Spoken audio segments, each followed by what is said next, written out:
Dear students, তোমার হাতে যদি 1 মিনিট সময় থাকে তাহলে অবশ্যই তুমি প্রেজেন্ট ইনডেফিনিট টেন্সে ভার্বের ব্যবহারটা শিখে যাবে।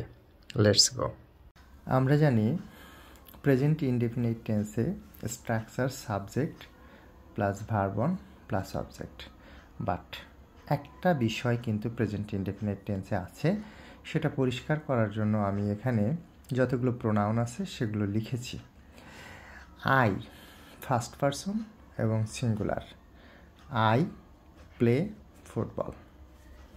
উইটা এটাও first person but plural, we play football. ইউটা second person, you play football.